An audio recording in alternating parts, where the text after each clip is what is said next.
अस्सलाम वालेकुम students, 9th class computer science का आपका लेक्चर 9 है आज, चैप्टर 1 का। और जो है आज के जो हमारे टॉपिक्स हैं वो हमारे हैं topics algorithm examples, efficiency of algorithm and difference between algorithm and flow chart. ये आज हमारे टॉपिक हैं, ठीक है। तो इनको हम कवर करेंगे और जो है कोशिश करेंगे इंशाल्लाह कि काफ़ी हद तक हम कवर कर सकें। तो चलते हैं बुक की तरफ। हाँ जी, मैंने आपको पिछले आपके लेक्चर में काफ़ी हद तक इन एग्ज़ाम्पल्स को मैंने आपको समझाया था और जो है मैंने कहा था कि नेक्स्ट एग्ज़ाम्पल्स आप लोग ख़ुद कीजिएगा और आई होप आप लोगों ने की होंगी एग्ज़ाम्पल्स। जैसे इसमें आपने क्यूब फाइंड करना है, इसमें आपने एरे ऑफ पैरेललोग्राम फाइंड करना है। आई थिंक ये तमाम एग्ज़ाम्पल्स मैं आपको करवा चुकी थी। और जो है 7th आपकी जो एग्ज़ाम्पल है इसमें आप लोगों ने जो है इंटरेस्ट जो है ऑन द अमाउंट, ये आप लोगों ने फाइंड करना है। उसका फार्मूला है आपके सामने कि amount into rate multiply by divided by 100 multiply by years. तो ये फार्मूला आप जहन में रखें और इसमें जो वैल्यूज़ हैं, जो वेरिएबल्स हैं, वो अमाउंट, रेट और ईयर्स हैं, इनको आप लिखेंगे, इसमें पुट करेंगे वैल्यूज़, तो आपके सामने जो है वो प्लेन इंटरेस्ट आ जाएगा, ठीक है। और उसके बाद जो है ये आपके सामने मौजूद है। नेक्स्ट आपका जो एल्गोरिदम है, ठीक है। तो इसमें अब ये कहा जा रहा है आपके नेक्स्ट एल्गोरिदम में कि आप लोगों ने जो है कन्वर्ट करना है इसको सेल्सियस को फ़ारेनहाइट में और फ़ारेनहाइट को सेल्सियस में, ठीक है। तो मैं आपको जो है स्टेप 4 तक ये समझाती हूँ। स्टेप 1 में आपका एल्गोरिदम स्टार्ट हो रहा है। स्टेप 2 में आप देखें, अगर आपको फार्मूला आता है, फार्मूला सबसे पहले देखें वो क्या है। स्टेप 3 में लिखा हुआ है Celsius multiply by 9 divided by 5 plus 32। अब आप इस पूरे फार्मूले में देखें किस वेरिएबल की आपको वैल्यू चाहिए, सेल्सियस की। तो सेल्सियस की वैल्यू आपने ऊपर स्टेप 2 में लिखी है। आप स्टेप 2 में इनपुट में सेल्सियस की वैल्यू तभी लिख सकेंगे जब आपको पता होगा कि इसमें क्या फार्मूला अप्लाई हो रहा है और कौन सी जो है वैल्यू इसमें चाहिए। तो सेल्सियस की वैल्यू आपने स्टेप 2 में लिखी और जो है स्टेप 2 में लिखने के बाद आप वैल्यू स्टेप 3 में पुट होगी और पुट होने के बाद जो आंसर वो फ़ारेनहाइट में आ जाएगा। इसी तरीके से स्टेप 5 में जो फ़ारेनहाइट टेम्परेचर को जो है सेल्सियस में आपने उसको जो है करना है, ऊपर वाले पोर्शन में आपने इसको किस में कन्वर्ट करना है, आपने इसको कन्वर्ट किया है फ़ारेनहाइट में और नीचे वाले में आपने इसको कन्वर्ट करना है आपने सेल्सियस में। तो उसके लिए भी देखिए फार्मूले में जो फ़ारेनहाइट है वो आपको चाहिए वैल्यू में, ठीक है। वो वेरिएबल की वैल्यू आपको चाहिए, वो आप पुट करेंगे तो आपका जो ये इक्वेशन है ये उसको टेम्परेचर को सेल्सियस में कन्वर्ट कर देगी, ठीक है। अच्छा, अब हम लोग आते हैं नीचे जिसमें हमने करना है find the even number in integers ranging from n1 to n2 where n1 is greater than n1। इस एल्गोरिदम में भी कोई इतना बड़ा मसला नहीं है। इसमें आपने कोई सी भी रेंज रख लेनी है नंबर्स की, 1 to 10, 1 to 5, 2 to 6, कोई भी आप रेंज रख लें। और स्टेप 2 पे जो है n1 जो है वो आपका स्टार्टिंग रेंज का नंबर होगा, n2 आपका एंडिंग रेंज का नंबर होगा, ठीक है। जैसे फॉर एग्जांपल अगर मैं रेंज रखती हूँ 1 to 5 तो n1 वैल्यू होगी जो है 1 और n2 वैल्यू होगी 5, ठीक है। तो स्टेप 3 में उस वैल्यू को चेक किया जाएगा और ये स्टेप 3 में आके ये एक लूप की शक्ल इख्तियार कर गया है, यानी कि ये तब तक आपका जो है प्रोग्राम ये आपका रिपीट होगा, बार बार आपका ये लूप रिपीट होगा जब तक n1 की वैल्यू जो है वो n2 के बराबर ना हो जाए या उससे कम ना हो, ठीक है। यूँ ही वैल्यू जो है वो n2 से एक्सीड कर जाएगी, बढ़ जाएगी वैल्यू। फॉर एग्जांपल अगर n2 की वैल्यू 5 है और अगर n1 की वैल्यू जो है वो 6 हो जाती है 5 से, तो ये आपका जो समझने के ये कंडीशन फॉल्स होगी और इस तरह का जो ये लूप है ये क्या हो जाएगा, ये एंड हो जाएगा, ठीक है। उसके बाद स्टेप 4 पे चलते हैं। अगर फॉर एग्जांपल जो है स्टेप 4 में चेक होगा, n1 को डिवाइड किया जाएगा 2 पे और अगर उसका रिमाइंडर 0 आता है तो ही आउटपुट n1 जो है प्रिंट होगी और अगर रिमाइंडर 0 नहीं आता तो आउटपुट में जो है वो n1 प्रिंट नहीं होगा, ठीक है। तो ये लूप तब तक चलेगा जब तक आपका जो प्रोग्राम है, ठीक है, ये स्टेप 3 से ये हो नहीं जाता मतलब इसमें जो n1 की वैल्यू है वो n2 से बड़ी नहीं हो जाती। और इस प्रोग्राम का मकसद, इस फ़्लो चार्ट का मकसद, इस एल्गोरिदम का मकसद, अगर इसी के ऊपर चाहें तो फ़्लो चार्ट भी बना सकते हैं, इसी पर चाहें जो है कह लेंगे इसी तरीक़ेकार पर आप जो है एल्गोरिदम भी बना सकते हैं, फ़्लो चार्ट भी बना सकते हैं, और उसके अलावा जो है आप प्रोग्राम भी बना सकते हैं। तीनों सूरतों में ये जो है ये कारीगर है। तो अभी यहाँ पे तो इन्होंने जो है आपको एल्गोरिदम बना के दिखाया हुआ है।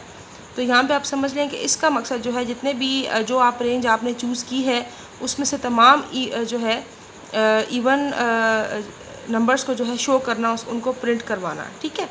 अच्छा, अब हम चलते हैं नेक्स्ट, हमारा जो टॉपिक है एफिशिएंसी ऑफ एल्गोरिदम। ठीक है। एफिशिएंसी ऑफ एल्गोरिदम का मतलब ये है कि आप लोगों ने अब यहाँ पे ये चीज़ डिस्कस करनी है कि जो एल्गोरिदम है, ठीक है, ये कितना एफिशिएंट है, कितना बेहतर है हमारे मसलों को हल करने के लिए। ठीक है, रिटर्न फॉर्म में, रिटर्न तरीके से। There can be more than one algorithms to solve the same problem. एक मसले को हल करने के लिए दो एल्गोरिदम्स यूज़ किए जा सकते हैं। अगर मसला ज़्यादा बड़ा है तो उसको दो हिस्सों में डिवाइड कर दिया जाएगा, एक हिस्सा एक एल्गोरिदम में, दूसरा हिस्सा दूसरे एल्गोरिदम में हल कर दिया जाएगा।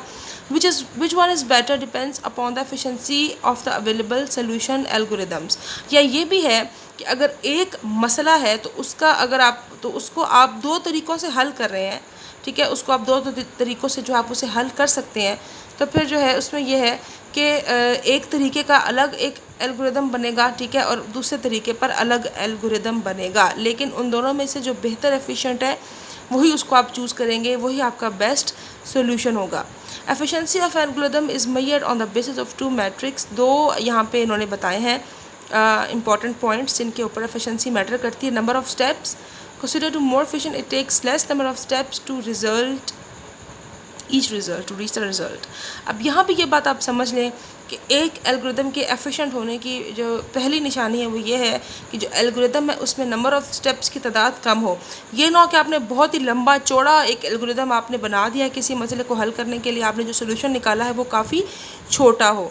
ठीक है, कम स्टेप्स में वो आपका प्रॉब्लम हल हो जाए, कम लेकिन मेन स्टेप्स लिखे हुए हों आपने। ठीक है। Space used in computer memory, इसका मतलब ये है कि जो है we have observed in algorithms that some data stored in computer memory which is later used to next आगे चलते हैं which is later used to give results. Algorithm uses less space in computer memory is considered more efficient with respect to memory space। ये तभी होगा जब आप लोगों ने एल्गोरिदम को जो है उसके आप कम स्टेप्स बनाएंगे। ठीक है, ऊपर वाली अगर आप पहले वाला पॉइंट अगर उसमें फिट इन होता है आपका एल्गोरिदम, तो तभी ये फिट इन हो सकेगा कि आपका जो एल्गोरिदम है वो जो है वो कम जगह तभी लेगा जब उसका साइज़ छोटा होगा। तो एल्गोरिदम तब भी बेहतर है जब उसका साइज़ छोटा हो और वो कंप्यूटर में कम जगह ले, कम स्पेस में वो जो है वो सेव हो जाए।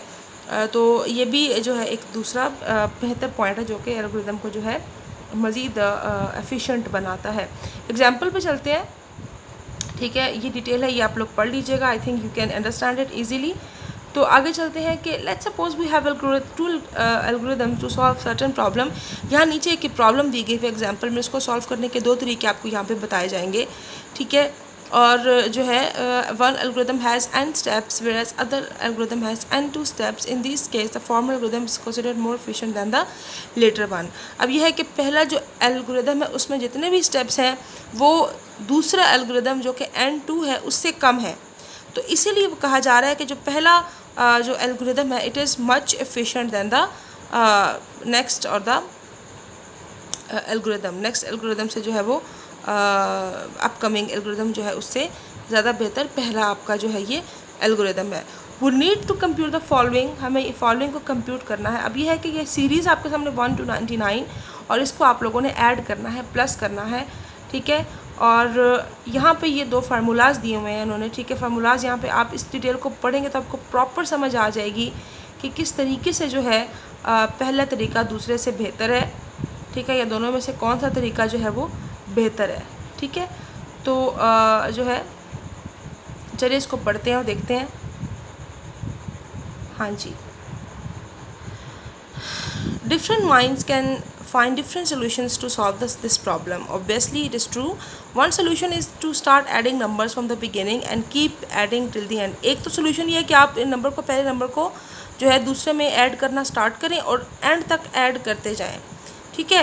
और इसमें ऐसे जो है दूसरा सोल्यूशन है कि उसमें आप पेयर्स बना लें, 1 + 99, 2 + 98, 3 + 97, 4 + 95।